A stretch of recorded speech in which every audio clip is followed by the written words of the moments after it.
Olá, esse podcast foi idealizado para trazer alguns aspectos, né, de sociologia, em relação a alguns estudos de sociologia, a revisão de literatura, né, que a gente vem fazendo, inclusive para, para a dissertação do mestrado.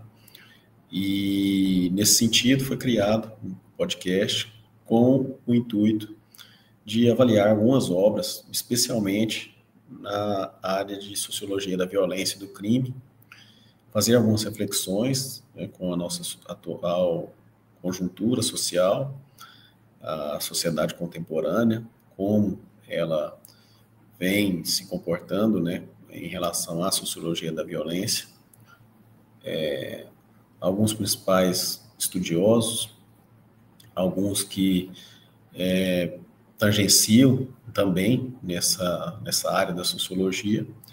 E a ideia hoje, nesse primeiro episódio, é inaugurar, analisando a obra de Norbert Elias e John Scottson, os estabelecidos e os outsiders. Essa obra, ela é ambientada, nós vamos ver daqui a pouco, que essa obra é ambientada na Inglaterra, mas que, pela sua apresentação, ela não deixa de trazer aspectos de sociedades de diversas localidades. Dá para fazer um comparativo, pegar esse modelo que foi estudado ali por Elias, naquela pequena comunidade, e ver que ela possui, que os aspectos ali das relações sociais possuem uma amplitude muito maior, que ele chama de uma amplitude, um comparativo universal, vamos dizer assim. Ou seja, acontece, né, em outras sociedades dos mais diversos continentes. Fazer uma breve apresentação, iniciar aqui, tentar fazer uma breve apresentação aqui sobre a obra de Elias e para a gente poder fazer algumas reflexões a respeito da obra.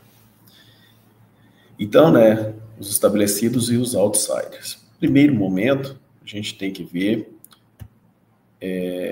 que se trata, né, qual é a ambientação dessa obra. Inicialmente fala ali sobre a sociologia das relações de poder a partir de uma pequena comunidade. Então, nessa ambientação, Elias faz um estudo, uma etnografia, onde ele verifica comportamentos sociais de grupos e tem por parâmetro um pequeno aglomerado de construções suburbanas de aproximadamente 5.000 pessoas, próximo de um grande centro industrial da Inglaterra, que ele ficticiamente denomina Winston Parva. Essa pesquisa de Elias e Scottson foi realizada no final da década de 50, né, 1959, início dos anos 60, ou seja, no período ali, né, posterior à Segunda Grande Guerra. E essa ambientação, basicamente, essa sociedade ali, essas comunidades que ele analisa, que ele faz o seu estudo, elas giram em torno de indústrias, né? Próximo ali a uma região industrial, uma grande região industrial da Inglaterra. Essa relação estabelecidos outsiders, quem são os estabelecidos, quem são os outsiders? O primeiro grupo estabelecido são pessoas que se conhecem de longa data, né? São gerações de famílias que estão ali e justamente por isso, né, por ser um grupo muito, muito próximo, eles possuem uma coesão social, repartilham de tradições, de costumes ali entre eles. E o segundo grupo apresentado são de pessoas mais novas, residentes mais novos na localidade, que já não possuem tanta coesão, né? São pessoas que vão chegando, né, que em outras denominações aí podem ser chamados forasteiros, imigrantes, que já possuem laços sociais mais frágeis, né, mais fracos. Não tem essa coesão social, assim como o primeiro grupo dos estabelecidos. E a partir daí, Elias, como eu disse no início, ele tenta fazer uma figuração universal no âmbito dessa pequena comunidade, ele trata como modelo explicativo, né, em pequena escala, do que se acredita ser um fenômeno, vamos dizer assim, universal. E, curiosamente, né, pessoas ali de uma mesma nacionalidade, etnia, raça, instrução, que aparentemente não teriam diferenças, e a única diferença é apenas a questão da antiguidade que eles estão no local, né? Um grupo que já está instalado há mais tempo e grupos que chegam posteriormente. O Winston Parva, Elias observa ali uma divisão de Winston Parva em 3 zonas, né? 3 áreas, vamos dizer assim. A primeira é uma área residencial de classe média, né? Pessoas de poder aquisitivo melhor, e essas pessoas acreditam que tem um status de superioridade, né, em relação a moradores de uma zona, da zona 2 e 3, né? Possuímos a zona 1, 2 e 3, essas áreas divididas. O pessoal da zona 1, né, acredita que a classe média tem um status de superioridade ali em relação às zonas 2 e 3. As pessoas da zona 2, moradores da zona 2, que é uma zona operária, eles acreditam que tem um status de superioridade em relação a moradores da zona 3. E a ambição deles é justamente chegar, né, se aproximar ali da zona 1, serem como moradores da zona 1. E a zona 3, por fim, também é uma zona operária, né? Eles são estigmatizados pela zona 2, embora tenha a similaridade ali do mesmo tipo de trabalho, da mesma função que exerce ali na comunidade, geralmente operários dessas indústrias, há uma diferenciação justamente pela questão deles serem considerados outsiders em relação à zona 2, né, que já almejam um patamar de status social, vamos dizer assim, melhor. Uma ilustração a respeito dessa divisão ali, no mesmo contexto. Então, voltando, né, e essa relação estabelecidos e outsiders, a gente vai ver relações de poder assimétricas, né? Os estabelecidos tinham suas normas e mecanismos para manter esse status. E os outsiders eram taxados, vamos dizer, estigmatizados como pessoas anômicas. Eles não seguiam normas, mas as normas que eles não seguiam eram as normas dos estabelecidos, né? Deixar isso bem claro. Elias deixa isso bem claro.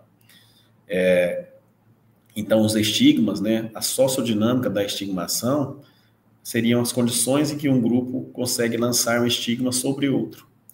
E para lançar esses estigmas, muitas vezes esses grupos, Norbert Elias identifica que esses grupos utilizam de fofoca, né? Ele usa a expressão na tradução para o português, expressão fofoca mesmo, onde tenta, né, desacreditar o grupo, estigmatizando esses outsiders, retratando, né, como pessoas desorganizadas e até uma ameaça aos estabelecidos.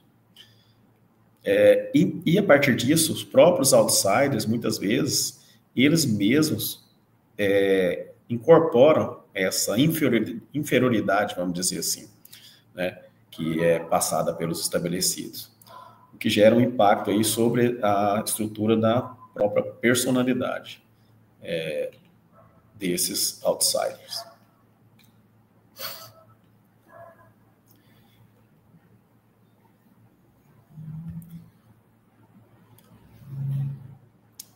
Então, o Winston Parva ali é um modelo empírico, né?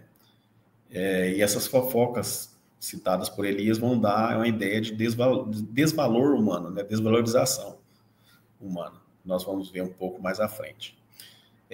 Em algumas passagens que a gente pode destacar da obra, ele cita-se o seguinte: dê-se a algum grupo uma reputação ruim e é provável que ele corresponda a essa expectativa. Ou seja, os próprios outsiders ali se sentem como pessoas diferentes, né, daquele grupo, do outro grupo. Eles gostavam de fazer exatamente as coisas que lhes eram censuradas como um ato de vingança contra aqueles que os censuravam. Então, essa inferioridade de poder, né, seria como um sinal de inferioridade humana. Então, como eu disse, o Winston Parva aí como esse modelo empírico, né?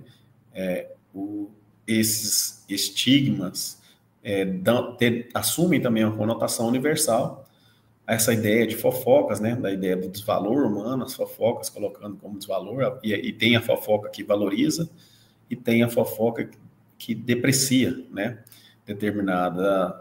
Determinados grupos sociais.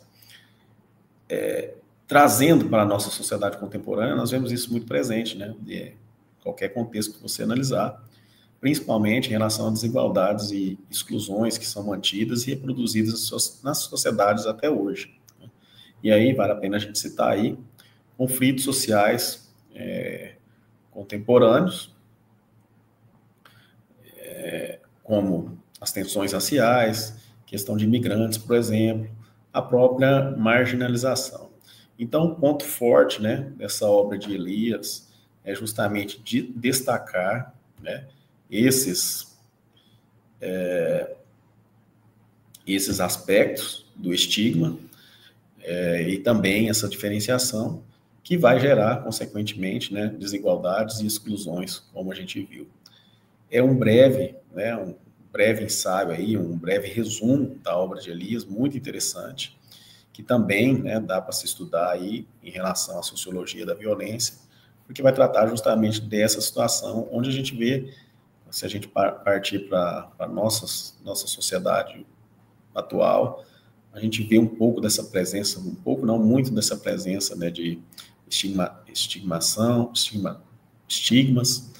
e exclusão social, inclusive, pessoas morando em regiões periféricas que têm menos oportunidades e, consequentemente, são discriminadas, sofrem preconceito e uma série de outros fatores de exclusão acompanham sua vida e eles próprios começam a assimilar isso como se fossem realmente diferentes dos outros, né, dos estabelecidos, vamos dizer assim. A ideia é essa. Até o próximo episódio aí, onde a gente possa analisar uma outra obra. Quem tem interesse nessa temática pode ir acompanhando esse nosso podcast, que a gente vai trazendo outras obras aí em relação, que tenham relação aí com a sociologia da violência e do crime. Até a próxima.